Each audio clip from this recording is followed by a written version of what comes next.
So in 2019, I ended up going to the cinema to see a lot of superhero films. I'm sorry, that's just the kind of person I was. And I did end up seeing most of them and enjoying most of them, such as Captain Marvel, Shazam, Avengers Endgame, and Spider Man Far From Home.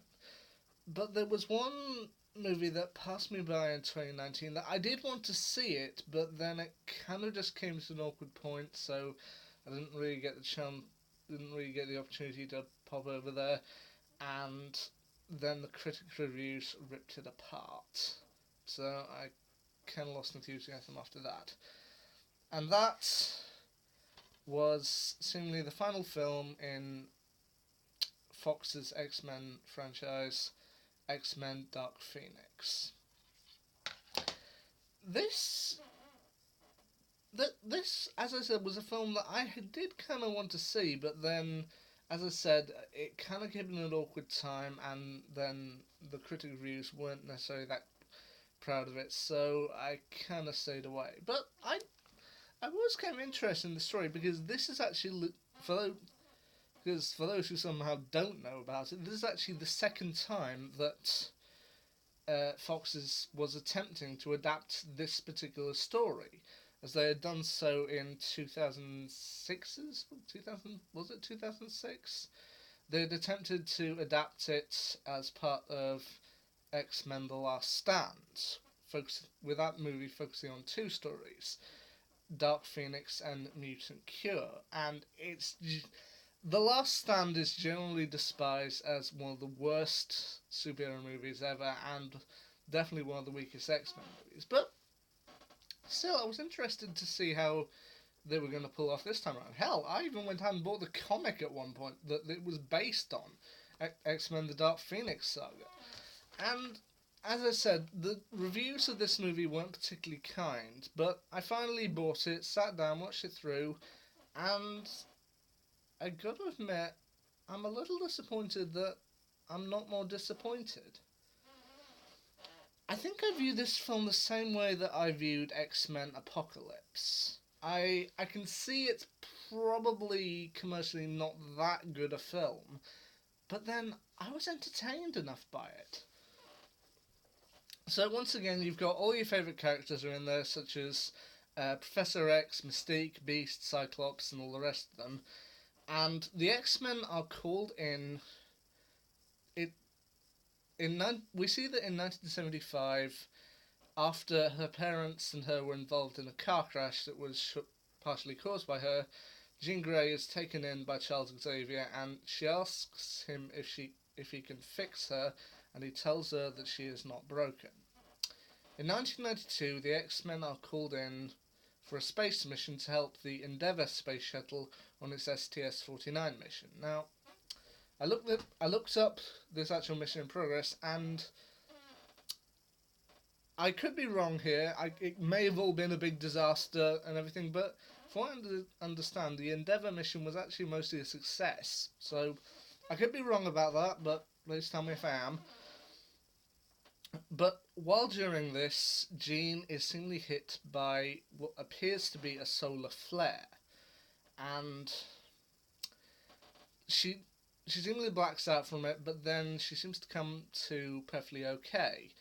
However, the X Men then discover that she's different, and not just the mutant different, but full on different. And her power begins to build, and with this building power, Jean soon discovers that her father is still alive, even though Professor X told her that her parents were both dead.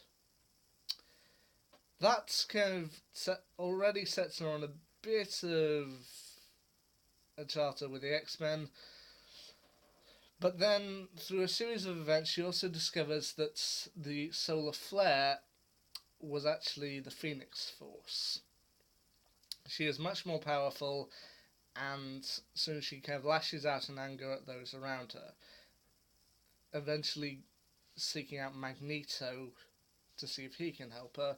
And the rest of the film is them trying to deal with Jean's power building and having to ultimately find a way to stop her from destroying Earth and giving herself over.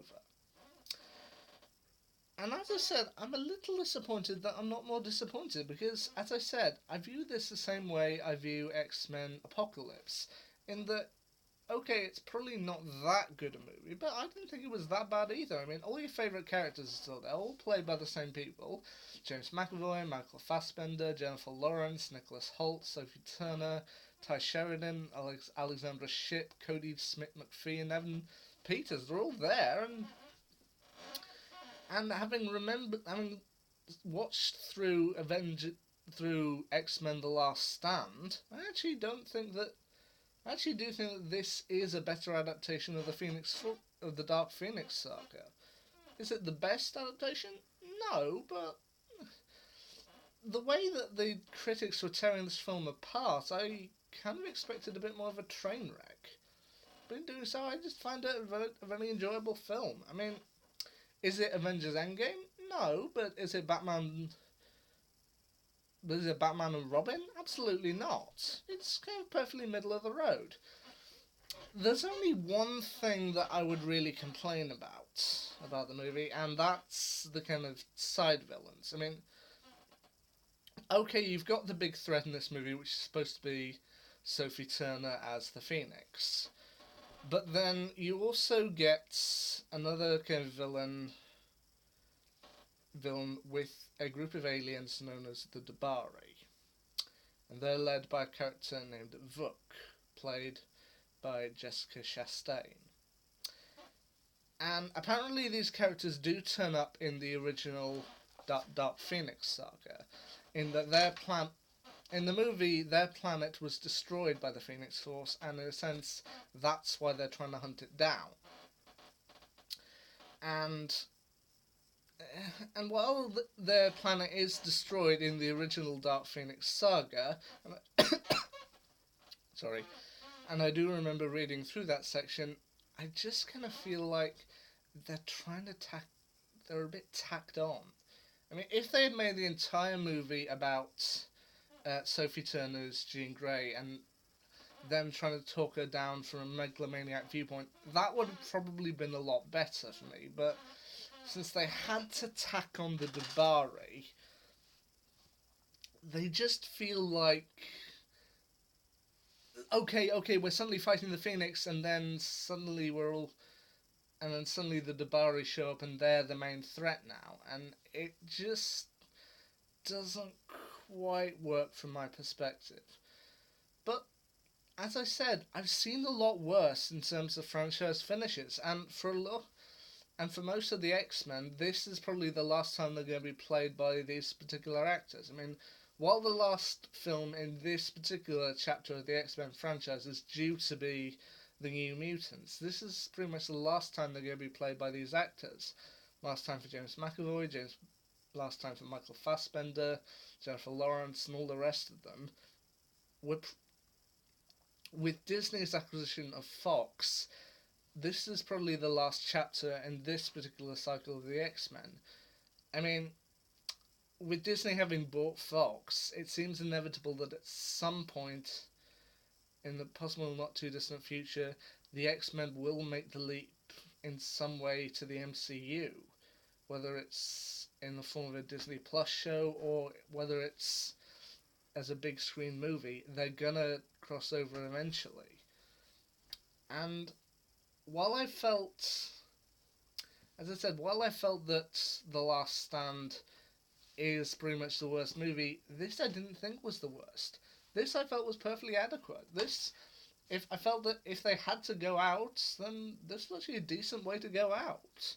Was it the most extravagant? No, but was it the absolute worst piece of hot flaming garbage ever? No.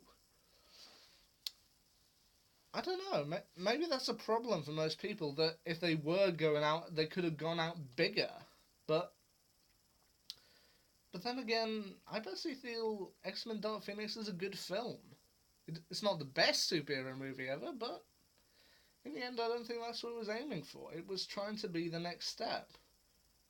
So, I don't know. Give me your thoughts on Dark Phoenix. Do you think it was a good movie? Do you think it's hot flaming garbage? I don't know. I personally thought it was a good film.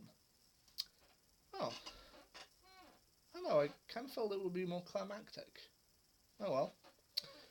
Anyway, till next time. See ya.